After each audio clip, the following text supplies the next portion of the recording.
Hello, Abraham. It's been a while. It's interesting, the last thing that you said, and I'd like to get into that. I started following your material, I guess about 10 years ago, and I spoke with you frequently, and for a while I was a testimonial. You know, my health, my business, my net worth, everything just went like this. And then a few years ago, one by one, they just started kind of flattening out and then going down a little. It's not bad, but it's not like what it was before, sort of effortless and just flowing. What were the thoughts that I was thinking that made that happen? We will help you sort that out. But before we do, we want to remind you that it is always an asking that is the beginning of new desires. And so when you first came into awareness of this conversation about creating your own reality in the way that we are presenting it here, you were like most people in that you had many desires that were not feeling to you like they were controllable. It's like when you pull the slingshot back,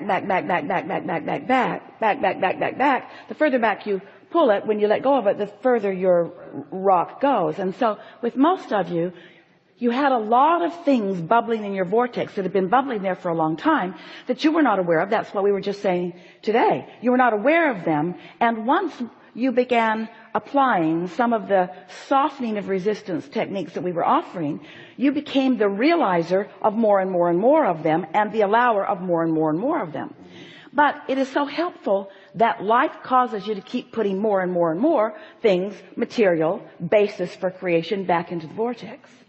And so recently we've been talking, we'll just give a little recap for the benefit of people that may not have heard it. And then we're going to tell you something new that we know you've also heard, but it's important to this conversation. So step one is life causes you to ask. And when you ask, it is given every time. So you ask and it's given, but it's given in this vibrational vortex version that we were talking about, where even though it's been given, you don't know that it's been given. You don't know that it's in there. You don't know that it's been given because you can't yet see it, hear it, taste it, and touch it, and smell it, and so forth. And that's where you were when we first met. Not completely, but a lot of things were at that state. Step 1 and 2, then ask. Step 2 is it's given. It becomes a vibrational reality. Step 3 is you have to find some way to be a vibrational match to what's in there. So when you do that, then those things begin manifesting into your experience. Lately, we've been talking about step 4. Step 4 is you become a master of what we were talking about here today. Staying in the receptive mode, not letting the condition control the way you feel. Not letting the condition control the way you feel. It's so easy to observe and then to conjure a vibration based upon what you're observing. And that's not mastery because you've done step 1 and step 2. But unless you are able to hold yourself in a good feeling place. Esther had such an interesting week because she has a new house in Utah. It's a beautiful house up on a hill. It's a literal castle. She was so happy about the idea of buttons or castles. And she thought, I like castles way more than buttons.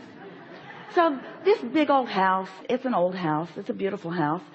But when they went to service the air conditioners, there are 10 heaters and air conditioner units up in these big attics. Some of them were so broken they needed to be turned off because they might kill you. So over a period of months, all of those air conditioning and heating units were replaced. And Esther is thinking, I should have known about that. But then she thought, if I knew all the things that were wrong with this house, I would not have bought it. And I'm so glad that I bought it because there isn't anything about it that can't be fixed. But there was a little bit of doubting herself. What's wrong with me? Shouldn't I find a house that's perfect? It looked perfect. It just wasn't. So then, when the people were looking for the air conditioning situation, they noticed that there were some leaks in the attic. Now, these are big attics. You could live up there. You could all live up there.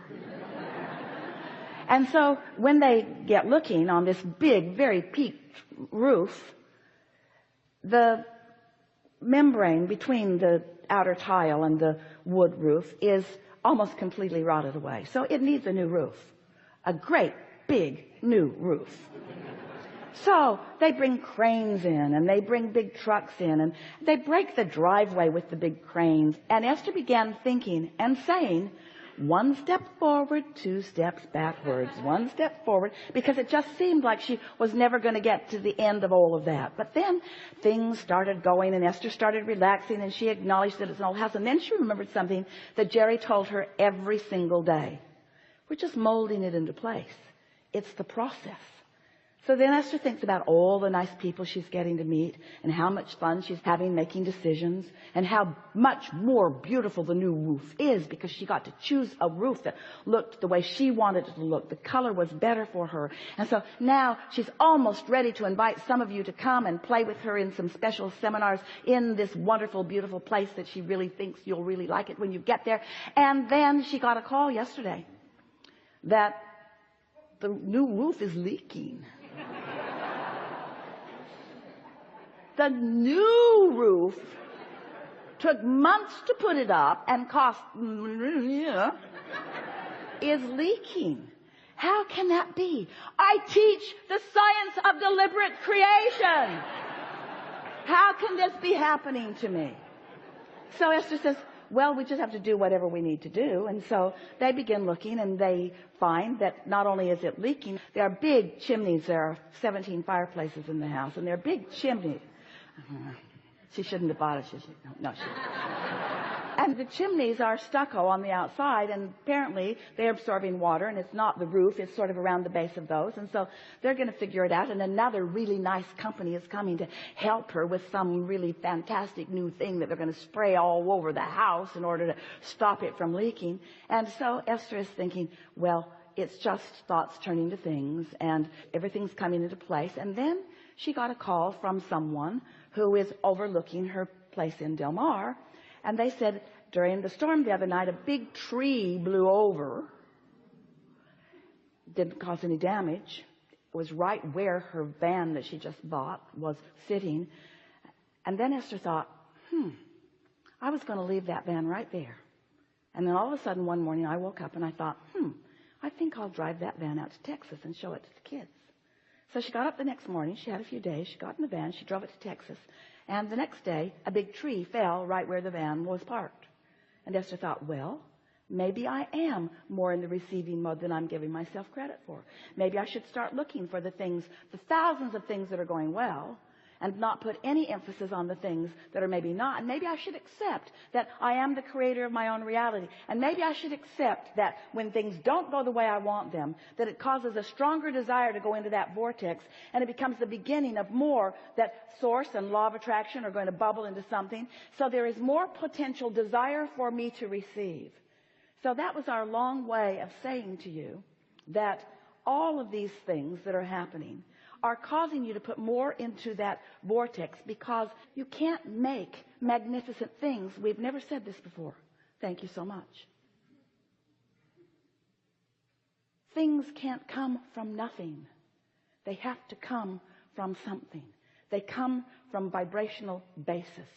And that's why you were born into this universe, into this time-space reality, with contrasting things to cause you to put more and more and more and more into the vortex so that law of attraction has more and more and more and more that can come together so that you can be the receiver of the new ideas. Because complacency has never been your style, and things going along just perfectly has never been your style. You must be reaching for something more. That's where the juice is. The juice is out on the leading edge, not on the complacent edge.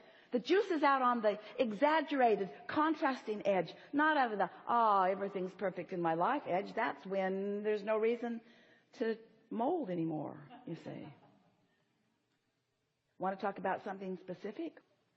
Actually, I think that you've just covered it nicely. I will say a couple of things. First, that a couple of months ago, I was whining to a friend, and I had been doing quite a bit of whining recently, and she said, why are you even saying this? You're an Abraham person. What's wrong with you? And Esther gets that all the time. She's not just an Abraham person.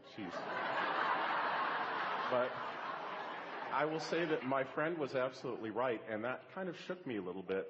And over the last couple of months, things have turned around quite a bit to the point where